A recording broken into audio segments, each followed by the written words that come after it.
Today is Monday, Parashat Chukat, and in the diaspora we're going to be reading Chukat and Balak. In Israel they'll be reading only Balak. And the reason for that is because the second day of Shavuot was on Shabbat. In Israel they celebrated only one day of Shavuot, and Shabbat was already a regular Shabbat. We read on the Shabbat of Shavuot the parasha that is read for the second day of holiday, so we were off by one parasha. This week we sort of even out again. We're going to be reading Chukat and Balak. They'll be reading Ani Balak, and next week we continue together into the next parasha, which will be Pinchas, which will be both for them and for us. Parashat Chukat includes in it the passing away of Aaron HaKohen and Miriam HaNevi'ah, his sister. When Aaron HaKohen passed away, the parasha tells us afterwards that the Canaani attacked the Jewish people. How come? What is the connection? Well, there were these divine clouds, Ananei Kavod, that surrounded the Jewish people because of the merit of Aaron. Aaron had such great merit.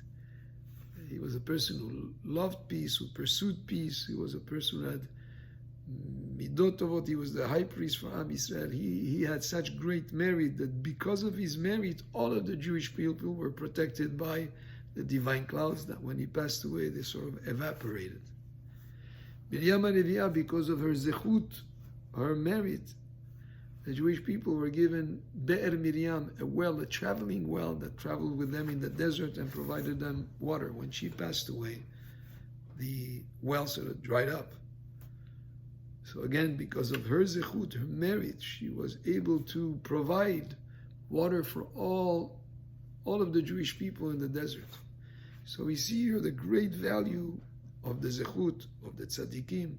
And by the way, B'zchut Moshe Rabbeinu, because of his merit, the Jewish people had manna in the desert. When he passed away, the manna stopped. So we see the great value that a tzaddik contributes to the people around him. And that zchut that they have serves to protect and to provide for all of Am Yisrael. But towards the end of the parasha, we understand another aspect of what it means to have a zechut, a merit. Hashem tells Moshe, Vayomer Hashem Moshe, Al tira oto, don't be afraid of Og, who was Melech HaBashan. Don't be afraid from Og. Why would Hashem need to tell him that he should not be afraid? There were so many wars that, with the Egyptians, and even before, when there was Sihon, there was not such thing as Moshe being afraid. Hashem is there for him. So why does Hashem specifically, when Moshe is about to encounter Og, Hashem tells him, don't be afraid of him?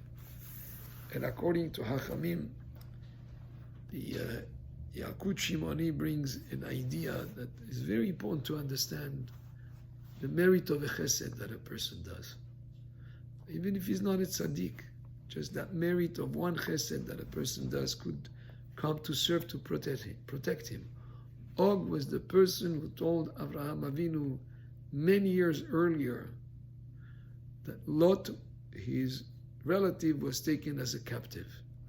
That was a chesed that he did with Avraham. Even though, according to the Midrash, he had bad intentions. He thought maybe Avraham would go and get killed in a war trying to free up his relative, and Og would be able to take Sarah. But even though his motives were tainted, still he did a chesed. He was able to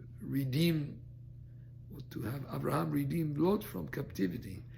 That chesed, Moshe was concerned that maybe that chesed, that act of kindness, that merit that Og did, would serve to protect him in a military encounter with Moshe Rabbeinu. And that's why Hashem tells Moshe, don't be afraid of him, because I'm going to give him in your hand. So we see here from the parasha that the merit of mitzvah, the merit of chesed, can go a very long way. Baruch Adonai le'olam, amen ve'amen.